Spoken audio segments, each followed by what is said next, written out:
Hey everybody, how are you today? I hope you're having an amazing weekend, and I am very excited because the photo for today is going to be one that we're going to add some drama to.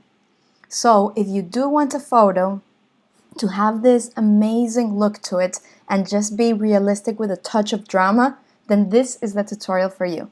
You can download our photo and use our original photo in RAW format, which is down below in the description in the link, and follow along with us, or you can use one of your own photos. Everybody, I'm Giselle Behrens, and this is Photo TV NYC, with live tutorials every day at 12 p.m. and at 3 p.m.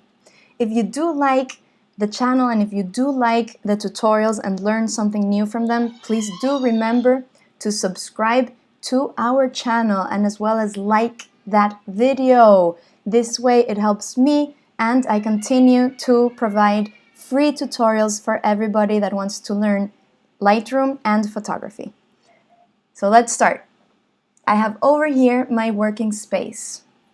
So if you did get to download that photo, you're going to have this photo right in front of you, and I'm going to hit my hotkey D. I do use a lot of hotkeys just because it helps me save some time. When you press D, as in develop, your develop module is going to pop up right over here. And we're going to start on our basic slider. So on our basic tab, what we're going to start doing are the general adjustments in order to make this landscape pop out. Now, this week was all about landscapes. Next week is going to be about portraits. So landscapes, they usually have this look to it where you want to add some contrast, add texture, add sharpness, and it's going to be very different to a portrait. So I invite you guys to turn on those notifications and follow us so you can always take a look at our live tutorials. So I am going to first augment my exposure where I'm happy at, making sure that I don't lose my details. Right now I might have gone a little bit too far with the exposure, so I'm just going to go back. That's the beauty of Lightroom. You can push it all the way to the right and you can start seeing that the exposures are being overblown. You can press your hotkey J, and J is going to give you a red mask, which means that there's absolutely no information there. It's zeroed out because the highlights were overblown. You can just press J again, and that is going to disappear. And you can go all the way to the bottom. If you do press J again, you're going to start to see a blue mask. That blue mask indicates any areas which were completely underexposed and your information is 0. So I'm going to press J again, double click on my word exposure, and that's going to reset the slider back to 0. So I'm going to go subtly, and I think around 0.5 is okay for me as a starting point. Now I'm going to work my way down and augment my contrast.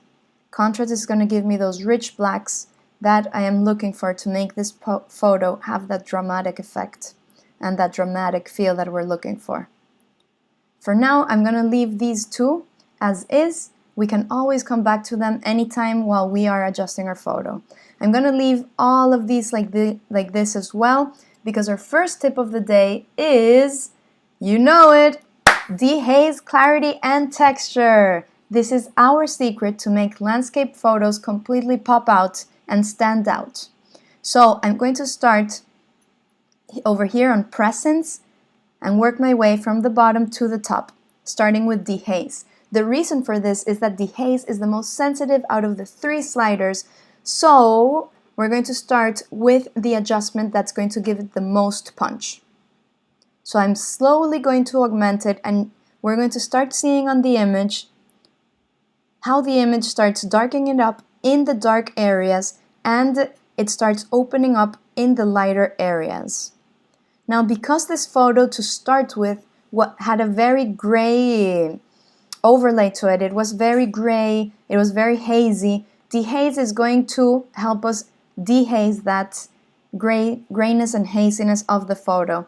So This is why we are able to go a little bit further than usual. Usually we go until around 30 or 20, but every photo is its own world. That's why I invite you guys to play around with Lightroom, play with the sliders, see what effect each adjustments have in each particular photo, because each and every one is going to be different. So we're going to bring it up to around 41. Now we're going to go to our clarity and just push the slider and see what starts happening. So clarity is going to give us some contrast, especially on the midtones, but in this case, because this area is so clogged up with shadows, it also started bringing lower our shadows. So we do want to remember that over here we have these shadows all clogged up and we want to open them. But we are adjusting with our clarity for the rest of the part of the photo, and I'm pretty happy to where I am right now. Now we're going to go to texture, and texture is going to make all of the small fine details of the photo pop out. So I'm going to go to 100% and press my Z key as in zoom, and it's right there on your screen. This hotkey is going to bring us to our zoom. You just want to make sure on your navigator tab that you are at 1:1. So you can drag around and take a look by just pressing your click on your mouse, and it's going to drag around the photo. You can see how the texture of the water really started to come out. I'm going to reset my texture just so you guys can see the before and after. Over here you can see it's very fuzzy. If I do augment it, it starts becoming sharper. Now what I do want to become sharper are these sailboats, these little sunfishes, because these are the ones that I want to make sure that stand out in the photo. They're going to be our main focal point of the photo. I love the play between one and another and another and another.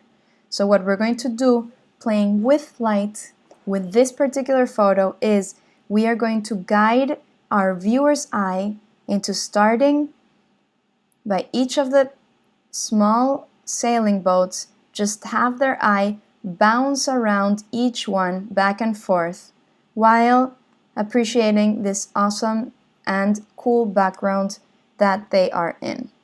So now that I'm happy where my dehaze, texture, and clarity is, the next tip I'm going to show you guys are the masks, because we do want to treat the sky and these bushes as separate photos as well.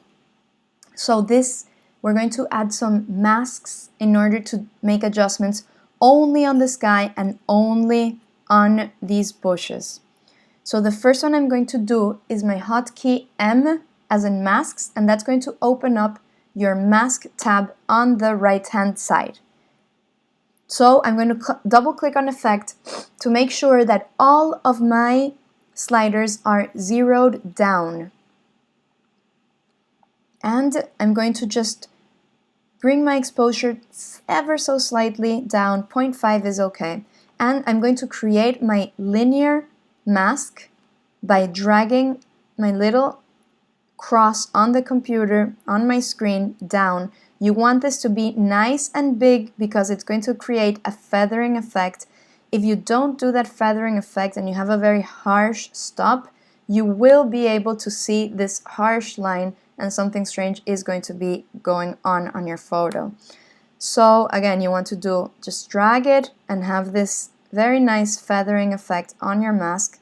You can also toggle your O button, and if you do press your O hotkey, what it's going to do, it's going to bring up a pink mask, and that pink mask is indicating in Lightroom exactly which pixels in your photo are being affected by the adjustments that you're creating right now. So I'm going to toggle O again and turn that off. Now right now I want to also darken up just a tad, this area over here, because I want the sailboats to pop out of the photo, and we're going to be adding some light individually to each and every one of these sailing boats. So I'm going to darken up this area, the bottom part, because wherever it's darker is going to make the other parts of my photo brighter automatically. That's how my eye reads it.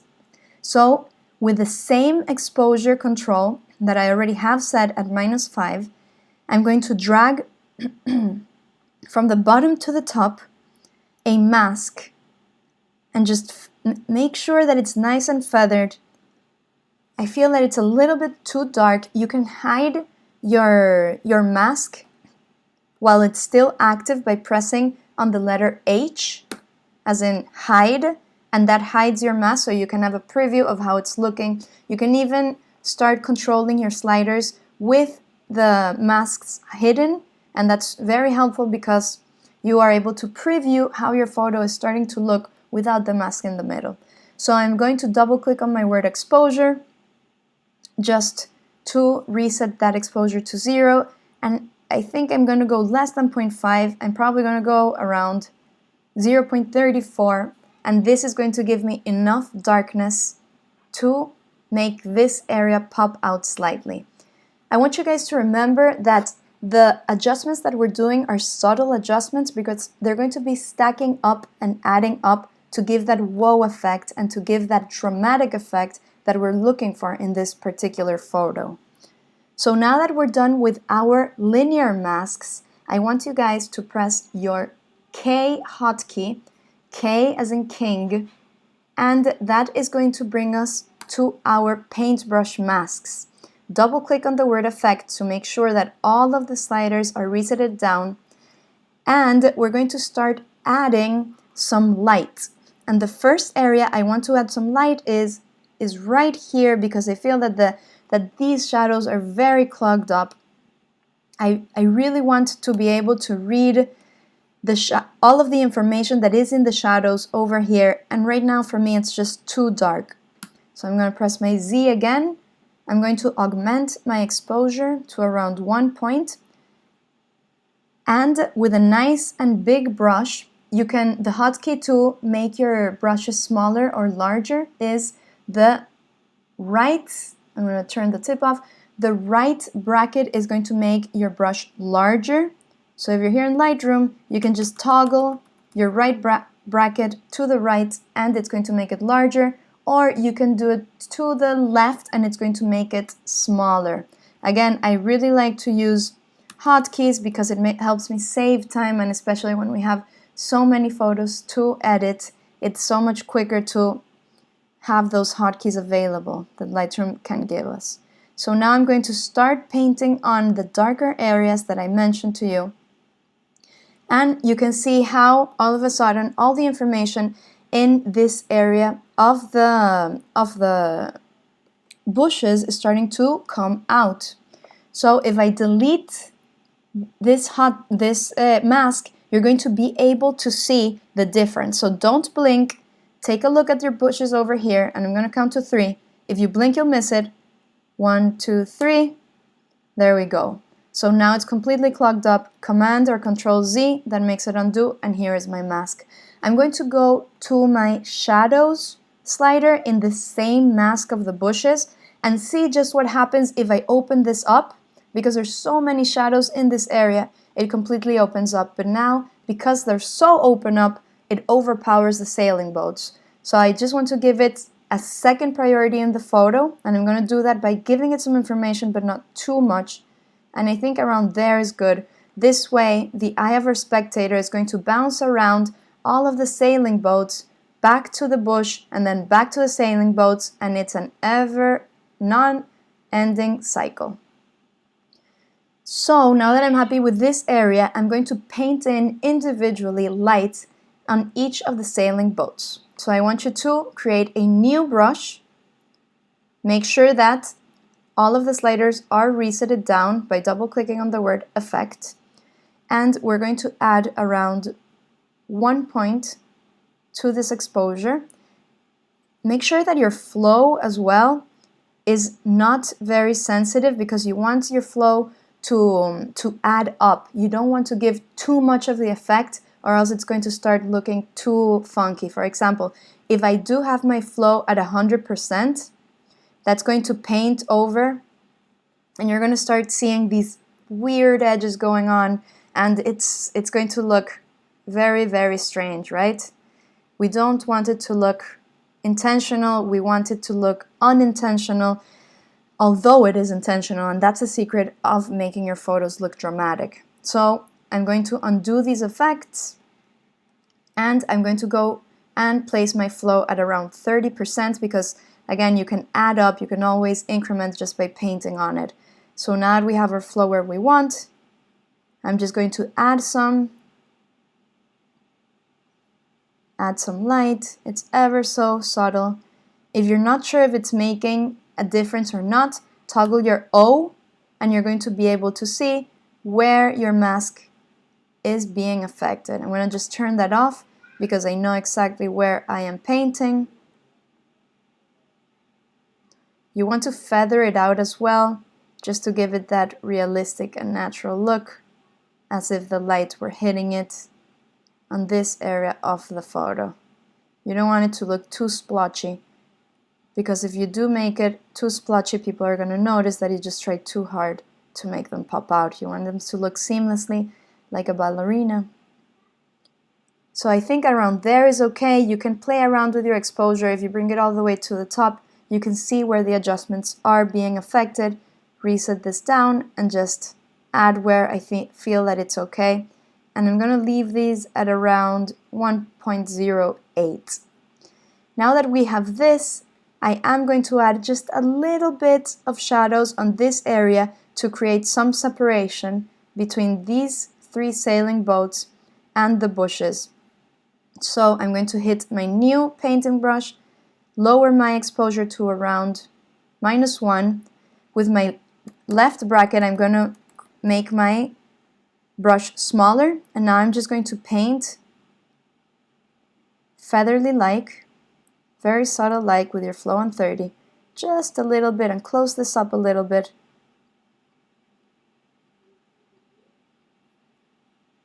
I think it's a little too dark, so I'm going to augment it.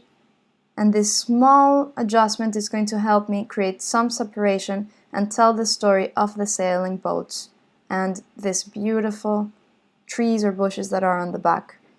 So now that we're here, wait, I'm going to add a little bit more brightness to this particular one. The way that we do this is we're going to press H to unhide our masks and look for the mask that has these sailing boats, because I want to augment it a little bit more on this one. So when I'm sure and certain that I am active on my mask, I'm going to augment it a little.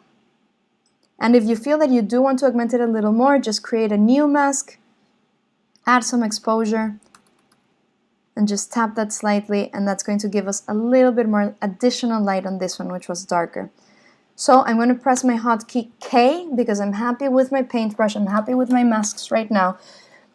And I am happy with this photo right now. Let's take a look at where we were when we started. It's always great to take a look where you started, just so you don't get lost in the process and can appreciate how all of the subtle adjustments are taking effect. Because it's so easy to get carried away, and it's happened to me where I just get carried away, I start doing subtle and subtle and subtle, and all of a sudden it looks insane, like a mess. So you can toggle your \hotkey just to take a look at the before and after. Right here I have my before, and you can see how this image is completely fuzzy, it's soft, it's gray, it really doesn't tell me that much, and there's no story to be told about these sailing boats, they just really merge in and disappear.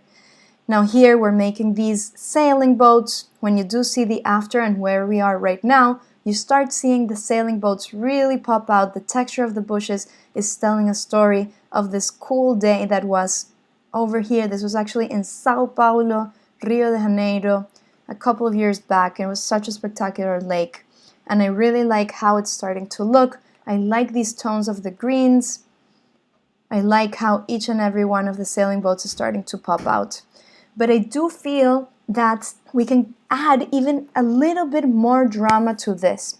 Now, the way that we're going to add drama to this on this photo is our third tip with the tone curve. So with the tone curve, you're going to go to your basic and just close the tab up. right below basic, you have your tone curve, and I want you to open that tab. Again, you can download this photo and follow along with us on this tutorial, or you can use one of your own photos, and you can just play around and see what happens with each and every one of the tools. Right now, our tip number 3 is tone curve, and we're going to be playing with our darks and shadows. I want to create a little bit more of contrast between darks and shadows. And the way we're going to be doing that is that we're going to make our darks darker first. So I'm going to get my slider for the darks, and I'm going to just push them to the left because I really like how the top part of my photo is going to become a little bit darker, as well as the bottom part, because we did add those masks earlier on that make the image a little bit darker on those areas. But when I do make it darker, let me reset it so you can see it before and after. Double click on the word dark, right there. You can see how it even starts becoming more alive. Now my problem is that the shadows started clogging up one more time. This is a tricky photo because the shadows were dark to begin with, and the image was completely grayed out without any highlights. We added highlights manually with our painting brush, and we just painted them in just like Rembrandt did.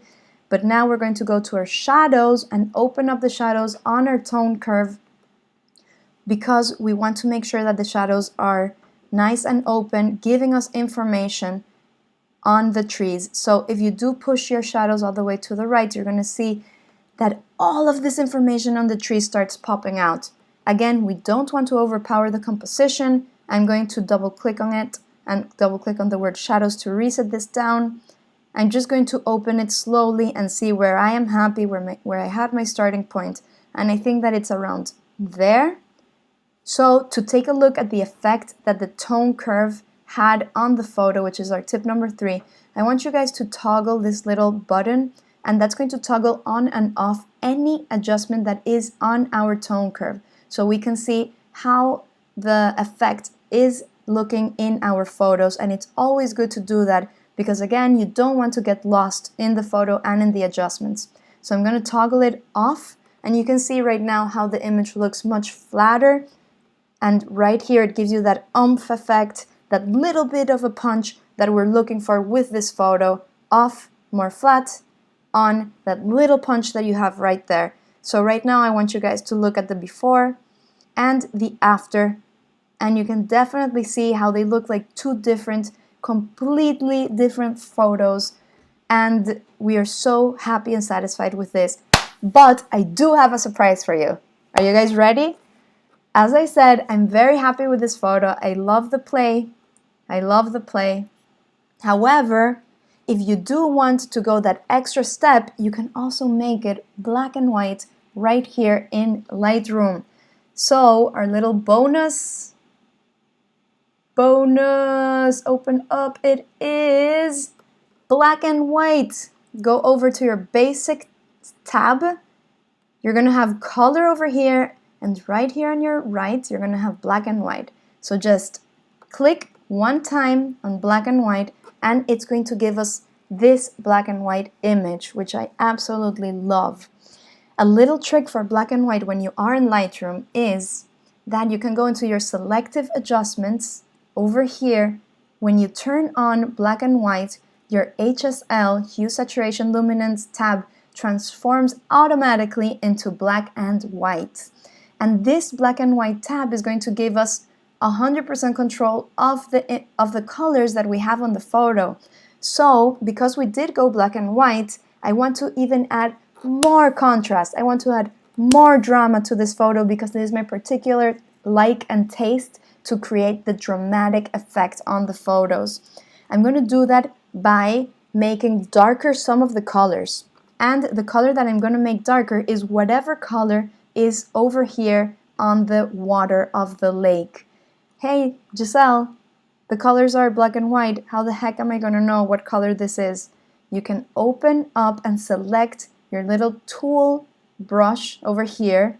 It's actually like a little tool slider. It's just a circle with one arrow to the top and one arrow to the bottom. And when you select it, just select wherever in the image that you want to adjust. Lightroom is super smart, smarter than me, smarter than anybody I know, and it's going to just drag your image, just drag your mouser to the bottom, and it's going to darken up any colors automatically that are selected, so you don't have to do the guessworking or going back and forth between color work. So right here you can see that the colors that were selected were aqua and blue. So if I do turn off this slider because I want to see the adjustments that happened, you can see right now that it's a much flatter image because we went to black and white. Black and white, the secret is, if you do want a dramatic look, just to play around with the contrasts. So I turn it back on and you can see how it starts becoming more contrastier, more dramatic. Now I feel that over here my pixels started to break up just a little bit. If you do zoom in, I'm going to leave my tool back in, and you start zooming in, you can see over here a little bit of breakage. So I'm going to manually just slide my blue a little bit more to the right, as well as the aqua, just to make sure that it doesn't go too crazy. And I think I'm happy around here. If you zoom in, I love how the grain looks on this photo. So I'm going to leave the noise like this. For me, it reminds me of film, and when we used to take photos in film, for whoever remembers this, it's such a beautiful process to have and develop a photo in the darkroom.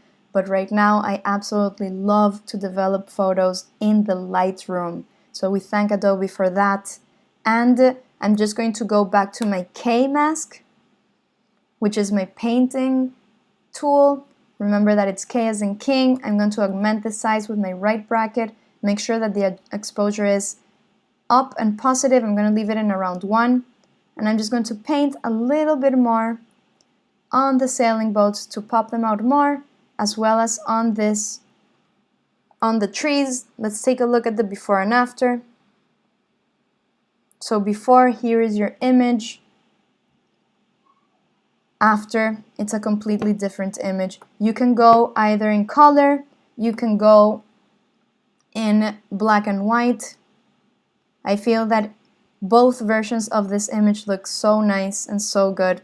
So thank you everybody for joining us on this tutorial. We were super excited to give some drama to our photos. Don't delete that photo. Think again. Lightroom can help you make it dramatic, make it look awesome. And if you liked this tutorial, remember to hit that subscribe button and like the photo. Today at 3 p.m. we have a special photo of a viewer that sent in their photo. It's so nice. It's a fall photo, and if you join us at 3 p.m. today, you'll be able to see how we're going to edit this photo live and make it become alive. She took it on an iPhone, and it just didn't give her that punch, that oomph, that amazing moment that when she was there, she saw these trees, they were all colorful, and when she saw it on the iPhone, even though it's an amazing camera, the colors were just completely grayed out. So if you do have an image that you'd like me to edit live, just send it over to this email, just like Marta did. I have a few of them that we're already going to be doing next week. We're going to start with Marta's today at 3 p.m.